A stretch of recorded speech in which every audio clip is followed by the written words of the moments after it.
Era Isaías 53. Aí eu falei assim, Senhor, eu preciso que o Senhor use alguém para confirmar. Se alguém falar da arca de Obed-Edom, o Senhor está confirmando que é para falar da arca. Mas se o Senhor usar alguém para falar de Isaías 53, vai ser essa mensagem. Aí o profeta, cadê? Aqui. Ele foi cantor. Ele louvou Isaías 53. Aquele hino que ele louvou aqui agora é exatamente a palavra de Isaías 53. E eu queria te convidar a abrir a sua Bíblia. Deus abençoe o bispo, pastora, os irmãos desse ministério. Deus abençoe a vida de cada um, Flávio e o Emanuel Flávio. Hoje que eu fiquei sabendo que o nome dele era Flávio, não é isso, né? Emanuel Flávio. Emanuel Flávio. Deus abençoe os varões lá da igreja. E todos acharam? Eu queria que todos lessem comigo. Santo Deus. Essa tradução é um pouquinho diferente, mas quem tem acreditado em nosso relato? Quem é o braço do Senhor revelado? Porque ele crescerá diante dele como um renovo e como uma raiz que sai de um chão seco. Ele não tem aparência nem beleza, e a quando nós ouvimos e vê-lo, não havemos beleza para que o desejá-lo. Ele é desprezado e rejeitado dentre os homens, um homem de dores, familiarizado e com tristeza, e nós o escondemos dele a nossa face. Igualmente, ele foi desprezado e nós o tivemos por nada. Certamente ele tem carregado nossas tristezas e elevado as nossas dores. Contudo, nós o consideramos atingido e ferido de Deus e afligido, porque ele foi ferido por nossas transgressões e foi esmagado por nossas iniquidades. O castigo de nossa paz estava sobre ele, e pelos açoites que o feriram, nós somos curados. E todos nós, como ovelha, temos nos desviado, nós temos nos afastado, cada um para o seu próprio caminho, e o Senhor tem posto sobre ele a iniquidade de todos nós. Ele foi oprimido e ele foi afligido, e contudo não abriu a sua boca. E ele é trazido como um cordeiro para o matadouro, e como uma ovelha muda e aos seus tosqueadores, e assim ele não abriu a sua boca. Ele foi levado desde a prisão, desde o julgamento, e a quem manifestou os seus descendentes, porque ele foi cortado da terra dos viventes, pelas transgressões do povo ele foi chagado. Podeis assentar. Louvado seja o nome do Senhor por causa dessa palavra. Bendito seja o Cordeiro de Deus, porque o profeta Isaías, depois que o reino foi dividido, depois que a nação eleita de Deus se desviaram do caminho do Senhor, como nós lemos nessa palavra, que cada um foi seguindo o seu próprio caminho, depois que foi dividido ali o reino norte e o reino sul, a Bíblia diz que o povo de Judá permaneceu ainda com uma aliança com o nosso Deus. O povo de Judá ainda estava permanecendo nos ensinamentos que teve com Moisés, com Abraão.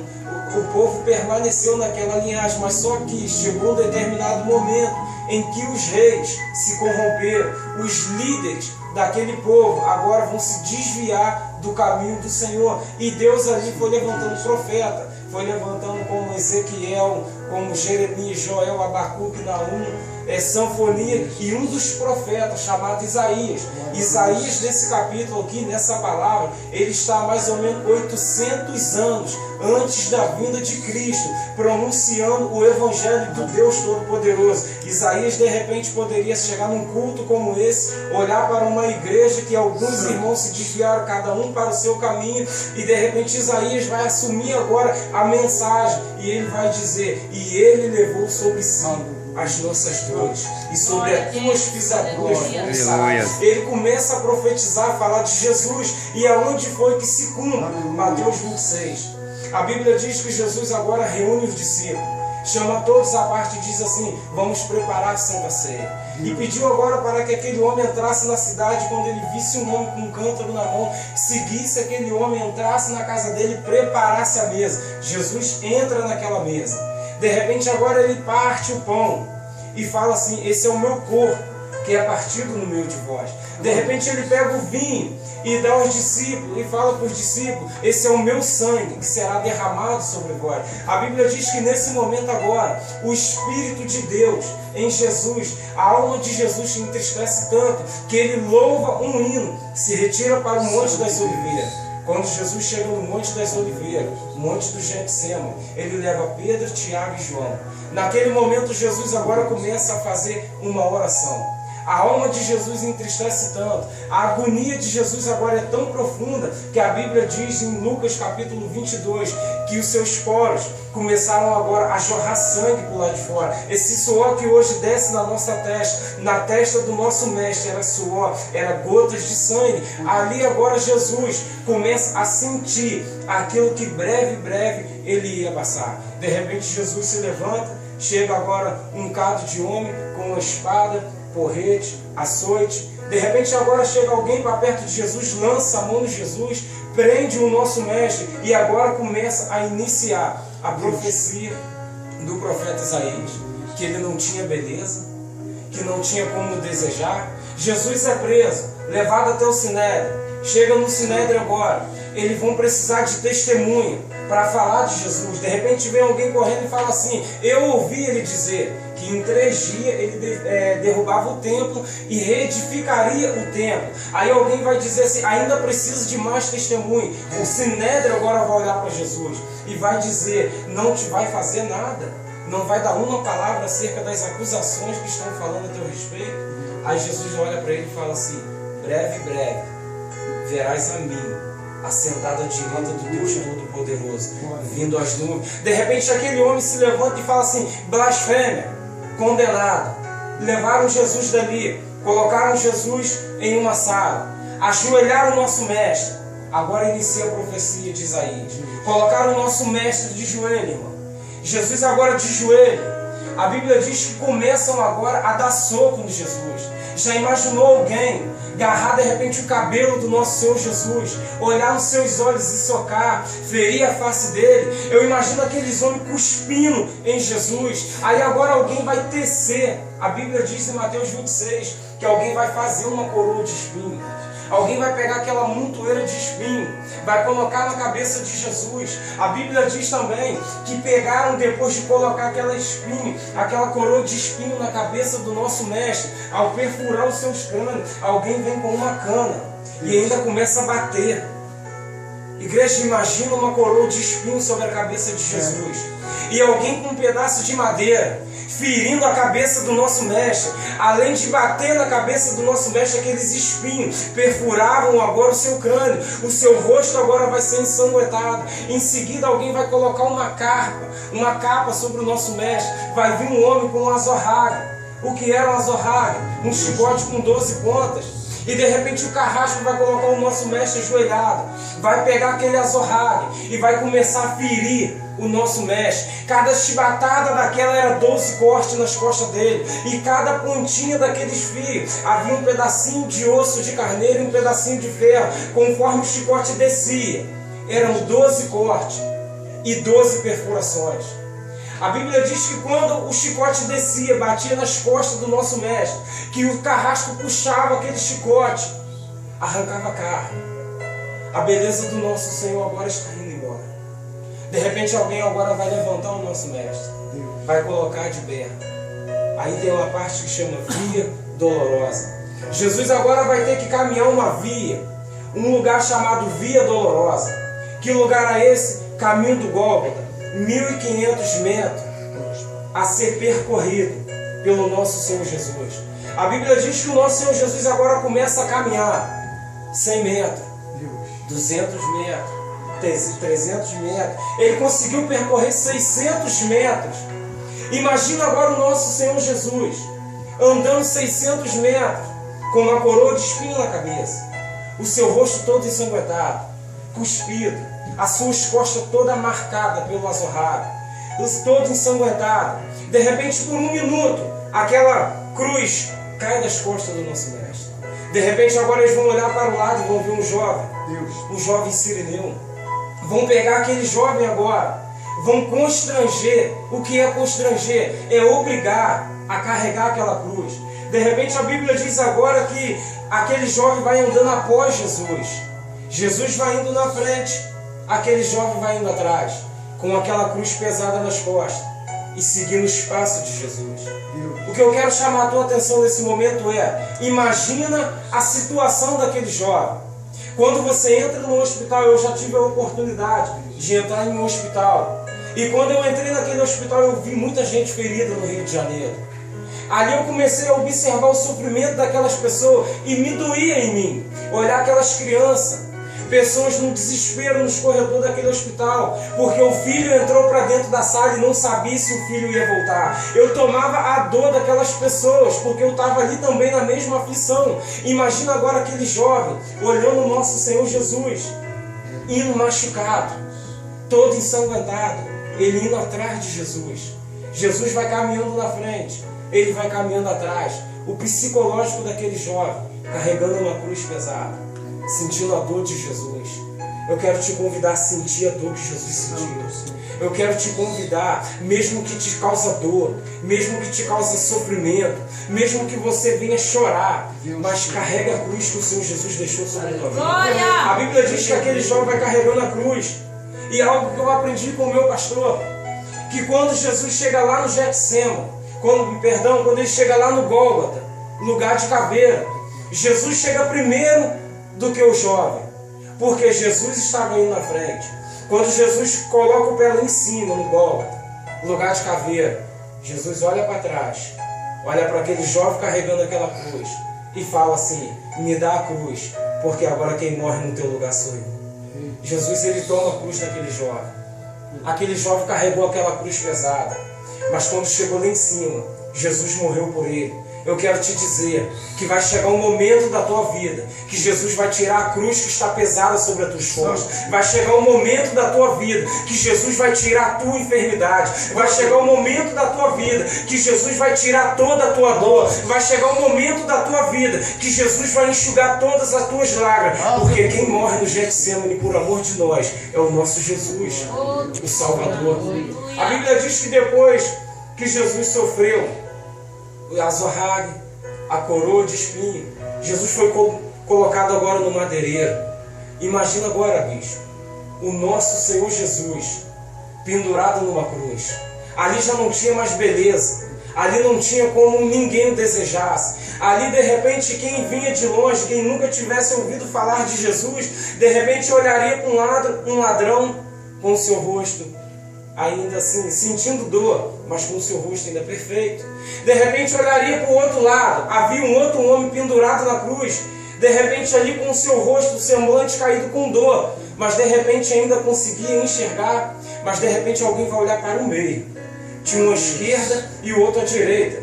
De repente alguém vai olhar para o meio e vai olhar um homem com a sua cabeça abaixada, uma coroa de espinho, o seu rosto todo ensanguentado, e as pessoas que passavam debaixo, a Bíblia diz que maneavam a sua cabeça. O que era manear a sua cabeça? Alguém passava, olhava para Jesus e dizia: sabe o que? É um bobo. Dizia que era o Jesus, dizia ele que era Deus. Se tu és o Filho de Deus, por que tu não desça dessa cruz? Se tu és o Filho de Deus, por que tu está passando por isso? Que caia sobre nós o teu sangue. Ali o povo profetiza, porque se o sangue de Jesus não cair sobre a tua vida, nós estamos perdidos. Se o sangue de Jesus não cair sobre a minha casa está perdida. Se o sangue de Jesus não cair sobre nós estamos perdidos. De repente alguém olhava para aquela cruz, poderia perguntar a alguém: aquele lá eu conheço, aquele lá é o assassino, Barrabás, aquele outro lá é o ladrão, mas e aquele que está no meio? De repente alguém olhava e dizia assim: segundo ele é o Filho de Deus, ele é Jesus o Messias, mas eu conheço ele. Para mim ele é simplesmente o filho do carpinteiro, o filho de Maria, porque a beleza de Jesus já não tinha mais. Aquilo que Isaías profetizou há 800 anos antes, que ele não tinha beleza nem formosura para que nós o desejássemos. Agora, olhando Jesus naquela cruz, semblante caído, todo ensanguentado, não tinha como desejar, mas ainda havia uma esperança. A esperança dele ressuscitar o terceiro dia. A Bíblia diz que passado algumas horas, de repente houve um terremoto. De repente agora o céu escureceu. O dia que estava claro, agora entrou em treva. De repente agora, quando enclarece, os sepulcros estouraram. Todos os túmulos estavam abertos, todas as pessoas ressuscitou, pessoas que horas antes de Jesus enfrentar a cruz tinham morrido. Havia famílias chorando do outro lado da cidade porque tinha acabado de enterrar o seu filho. Havia mães chorando porque já não tinha mais os seus maridos, porque tinha agora enterrado. Mas quando Jesus gritou lá da cruz, está pago. Foi consumado. Os túmulos estouraram. Os filhos, homens e mulheres, os santos de Deus se colocaram de pé e entraram dentro da cidade. E com essa mensagem eu já profetizo sobre a tua vida, que quando você colocar o pé dentro de casa, os teus filhos ressuscitarão para a presença de Deus. O teu marido ressuscitará para a presença de Deus, porque a mensagem de Jesus é cura, libertação e transformação.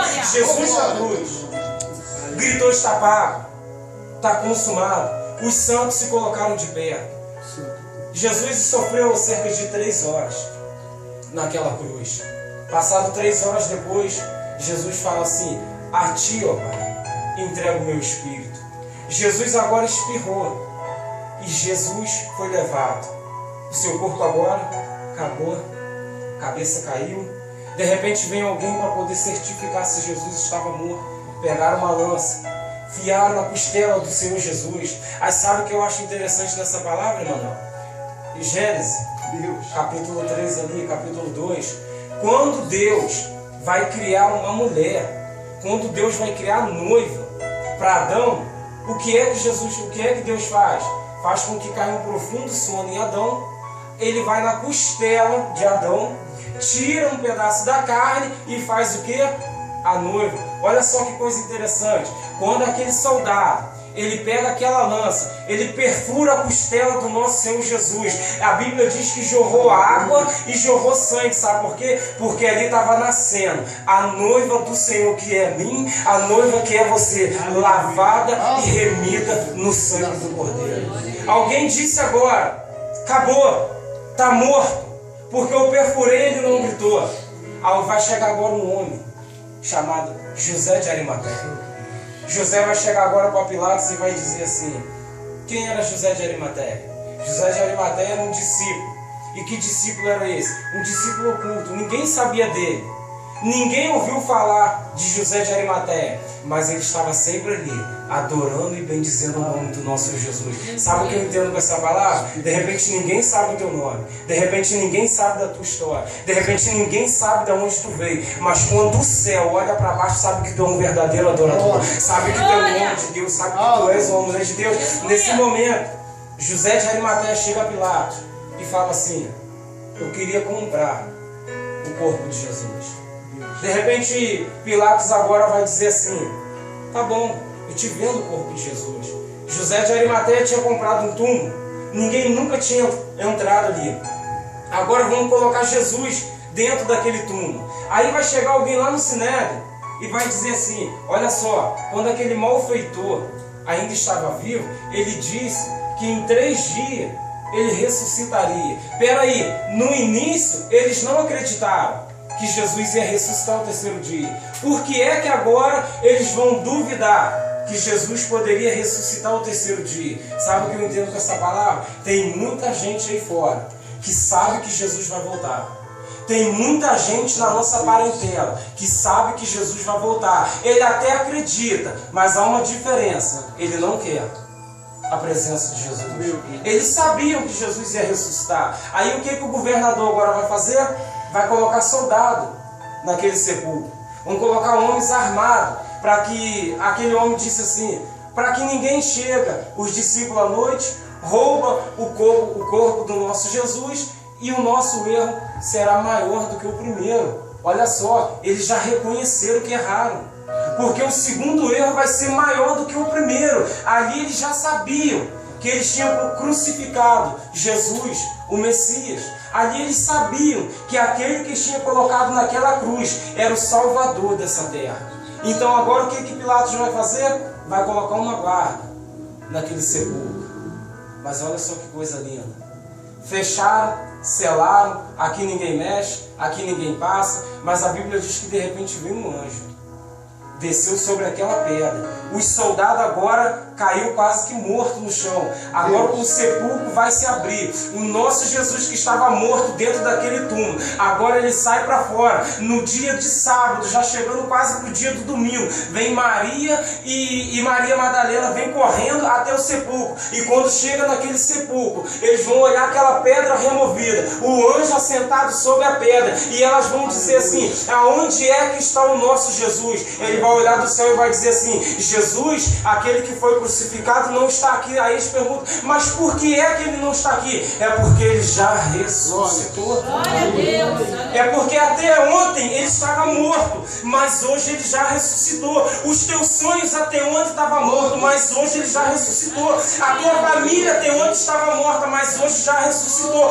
Porque o anjo do Senhor desce aqui nessa noite para poder te dar vitória. O anjo do Deus Todo-Poderoso, ele vai entrar na nossa vida. Aquele anjo desce aquele sepulcro, remove a pedra. Jesus saiu por lá de fora. Marta e Maria agora vai entrar para dentro da cidade, anunciando que Jesus já ressuscitou. A Bíblia diz que chegando no caminho, Jesus agora, aquele que estava naquela cruz, ensanguentado, ferido, cheio de sangue, agora com a sua pele formosa, com 2 marcas nas mãos, uma na mão esquerda, uma na mão direita, vai olhar agora para Maria correndo. Maria vai cair aos pés de Jesus, vai abraçar os pés de Jesus, e Jesus vai olhar para ela e vai dizer assim: não me detenhas, mas vai até os meus irmãos, diz para me encontrar do outro lado da Galileia. Jesus quer que nós saímos do lugar de acomodismo nessa noite. Jesus, ele quer que nós se retire de alguns lugares. Jesus, ele quer chamar a nossa atenção. Que atenção é essa? Jesus sabia que do outro lado da cidade, os discípulos estavam presos dentro de um quarto, com medo de sair por lá de fora. E Jesus estava dizendo para aquela mulher: fala para os discípulos sair de dentro daquela casa, sair de dentro daquele esconderijo e me encontrar do outro lado da Galileia. O que eu entendo com essa palavra? Jesus nessa noite está te chamando para sair de dentro de um lugar de esconderijo. Jesus nessa noite está te chamando para o lado de fora. Como assim? Jesus está te chamando para o jejum. Jesus está te chamando para a oração.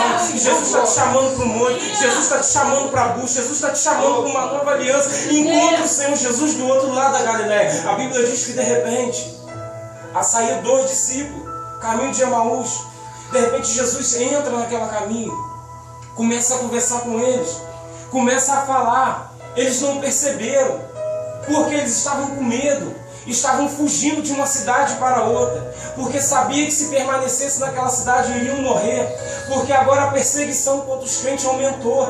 Aí agora Jesus começa a conversar no caminho de Emaús com aqueles 2 homens. De repente aqueles 2 homens entram dentro de uma estalagem, procurando um abrigo. Jesus se revela para eles e fala assim: eu sou o Cristo, eu sou o Messias, eu sou aquele que há 8 dias atrás estava pendurado naquela cruz. De repente aqueles discípulos agora vão voltar correndo para dentro da cidade. Entraram para dentro do quarto, fecharam a porta, e de repente o que acontece? O nosso Jesus, a Bíblia diz que as portas estavam fechadas. Olha só que coisa interessante, pastor. As portas estavam fechadas. Jesus, ele entra para dentro daquela sala. E quando ele entra, ele aparece no meio dos discípulos. E de repente alguém vai olhar e vai dizer assim: as portas estavam fechadas, mas Jesus entrou. As portas da tua vida podem estar fechadas, mas o meu Jesus, ele pode entrar na tua vida nessa noite. Pode estar tudo dando errado, pode estar tudo sendo aprisionado, mas o meu Jesus e o teu Jesus, ele tem o poder de entrar lá dentro da tua casa, transformar a tua família. Ele tem o poder de entrar dentro do teu trabalho e transformar o teu patrão. Ele tem esse poder. De repente Jesus entra dentro daquela sala, uma salinha pequena. De repente estava todo sentado, contando as suas histórias, lembrando do tempo que caminhou com Jesus, e de repente Jesus aparece no meio. E quando Jesus aparece no meio, ele trouxe a esperança. Quando Jesus entrou naquela sala, ele trouxe a esperança aos discípulos. Eu quero chamar a tua atenção para essa mensagem. Jesus, ele quer trazer esperança na tua casa. Jesus, ele quer trazer esperança no teu ministério. Jesus, ele quer trazer esperança na tua saúde. Jesus, ele quer trazer de novo um avivamento. Eu sempre prego essa palavra, eu sempre falo de avivamento. Eu já preguei 5 vezes que eu preguei lá em cima. Eu sempre falei: avivamento não é pular, não é rodar. Avivamento é quando a palavra de Deus, aleluia, ela penetra dentro do teu coração. Aleluia. E muda a tua história. Que essa palavra de Deus ela possa ser escondida dentro da tua casa. Que a palavra de Jesus, que o Espírito de Deus, que o Evangelho de Cristo, o Evangelho genuíno, ele possa entrar, ainda que as portas estejam fechadas. Você possa receber Jesus dentro da tua casa. Saia daqui nessa noite acreditando. Saia daqui nessa noite tendo a certeza que Jesus já ressuscitou. Porque nós pregamos, o Evangelho hoje está sendo anunciado, Flávio, Emanuel, que Jesus vai voltar. Mas hoje nós falamos que Jesus vai voltar de uma forma simples. Jesus vai voltar. Não, nós precisamos entender que Jesus vai voltar de verdade. Nós precisamos entender que quando Jesus disse que em breve veríamos o Filho do Deus assentado à direita do Deus Pai, vindo sobre as nuvens para buscar uma igreja, vai se cumprir. A Bíblia diz que vai descer do céu a nova Jerusalém. Esses dias eu falei algo lindo. Nós somos como a noiva. O noivo é Cristo. Todos aqui já foram em casamento. Não é uma coisa linda? O noivo está parado aonde? Lá no altar. E de repente a igreja inteira se coloca de pé e olha para onde? Olha para a porta. Por que é que olha para a porta? Porque a esperança de todo mundo é olhar a noiva entrando pelas portas. Eu imagino agora o Deus Todo-Poderoso assentado num trono de glória. Os anjos agora se colocados de pé. Jesus já está no altar. Ele é o noivo. Nós somos a noiva. Chega a me arrepiar. Jesus é lindo. Jesus é maravilhoso. Aí agora os anjos, Emanuel, vão olhar para as portas que vão se abrir no céu. E de repente nós, a noiva, adornada, uma igreja purificada, uma igreja santificada, uma igreja lavada e remida no sangue do Cordeiro. Os anjos olharão para a porta que se abrirá no céu. E nós, com poder e glória, com um corpo transformado pelo poder de Deus, um corpo glorificado, iremos entrar pelas portas. E os anjos vão bater palma quando nós entrarmos.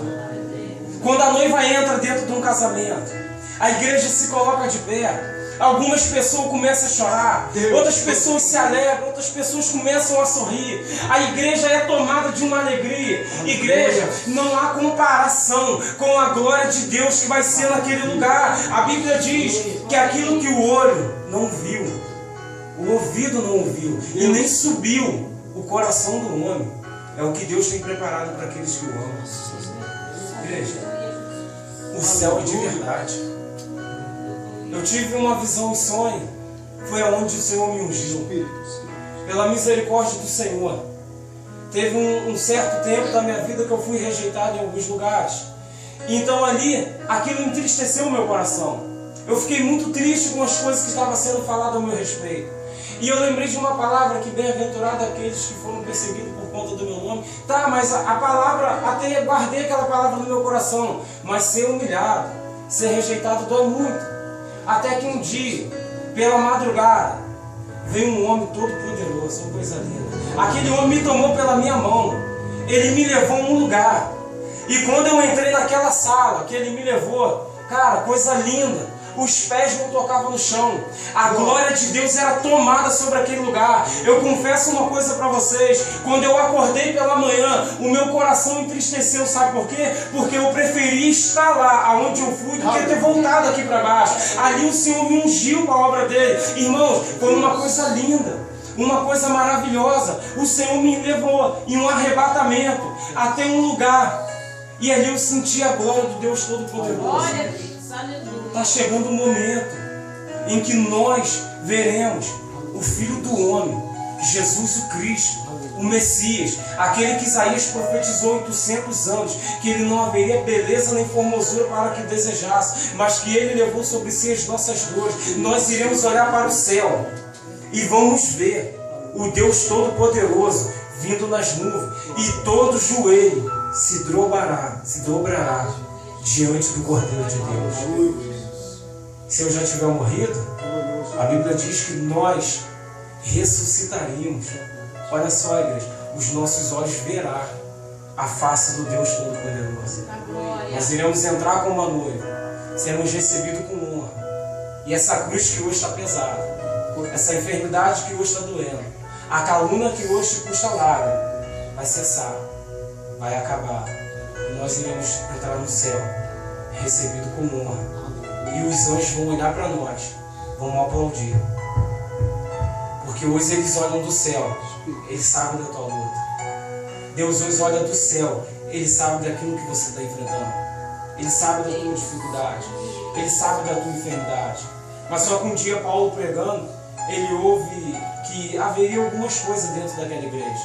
Eu louvo a Deus quando isso acontece, porque o amor de Deus ele é sobrenatural, a forma que Deus trabalha como que eu posso te explicar, cara? Não tem comparação da forma que Deus trabalha. Aí Paulo pega a mensagem e fala assim, 1 Coríntios capítulo 5, que seja entregue na mão de Satanás para a destruição da carne, para que seja salvo no dia do Senhor. Aí hoje, nós vamos ver alguns irmãos, homens de Deus, na cadeira de roda. Aí nós vamos perguntar, mas Senhor, homem de Deus, por que está na cadeira de roda? Porque Jesus sabe que se ele voltar a andar, ele vai ir para outro caminho. De repente nós vamos olhar hoje, homens e mulheres de Deus, com enfermidade, que te custa dor, que você ora, pede a Deus para que curasse, e Deus não cura, porque Deus sabe que se ele curar essa enfermidade, você vai ir para outro caminho. Então Paulo ele pregou essa mensagem e ele disse que seja entregue na mão de Satanás para a destruição da carne. Então eu quero te dizer aqui nessa noite, de repente a enfermidade pode estar doendo, a decepção pode estar doendo, mas isso ainda é a mão de Deus trabalhando, para que na hora que Ele vier, nós venhamos subir com Ele. Aquele que recebe essa palavra, dá uma linda palma de